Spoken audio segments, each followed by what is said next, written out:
Mines, silent, hidden, and deadly. A single step, a single moment, and devastation unfolds. Anti-personnel mines. These are designed to injure rather than kill.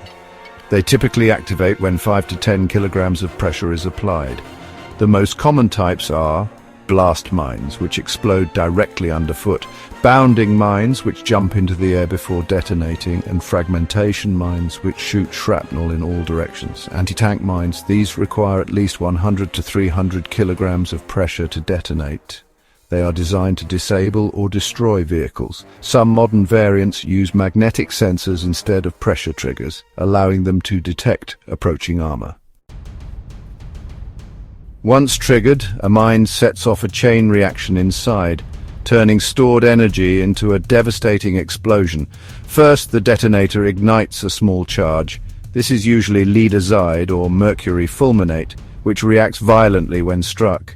This small explosion sets off the booster charge. The booster is typically TNT or RDX, designed to amplify the blast.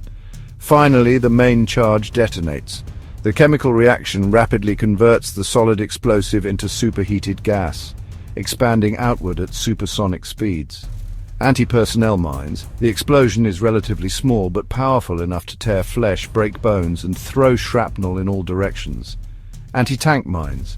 These create a massive focused blast, designed to penetrate thick armor and lift even multi-ton vehicles into the air. The leg and foot take the brunt.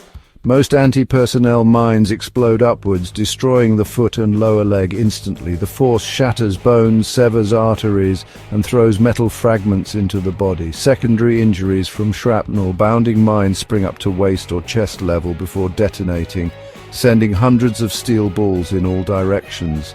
Claymore mines, often remotely triggered, fire steel balls in a forward-facing arc at high speed, capable of cutting down multiple soldiers at once. The shockwave and blast trauma.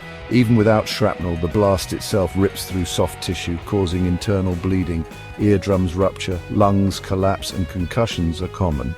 A person closer to the blast may suffer instant death from shock and blood loss.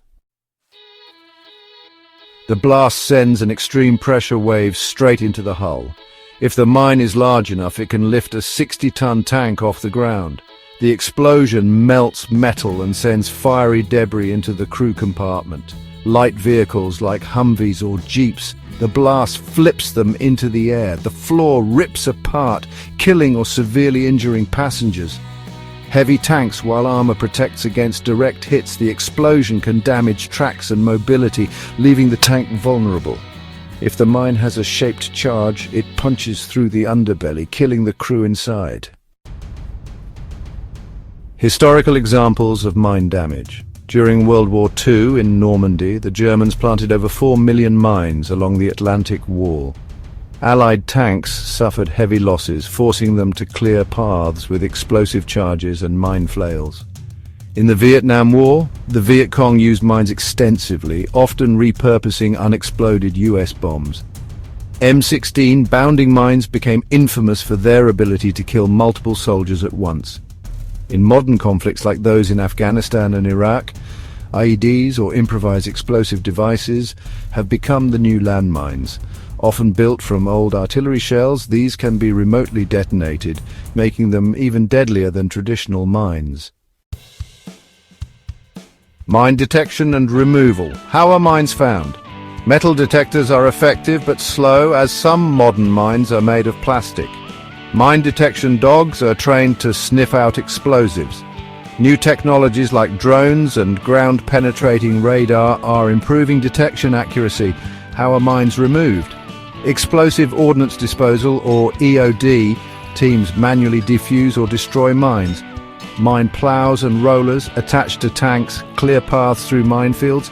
Engineers use controlled explosions to safely detonate mines from a distance. The aftermath and global impact. The long-term effects of landmines are devastating. Civilians, including children, often become victims long after wars end. Agricultural land remains unusable due to hidden explosives. Organizations like the UN and NGOs work tirelessly to remove mines, But millions remain buried worldwide. The international community has made efforts to ban mines. The Ottawa Treaty of 1997 banned the use of anti-personnel mines. Over 160 countries have signed it, but some major nations have not. Every year, thousands of civilians are killed or injured by landmines. One step, one moment.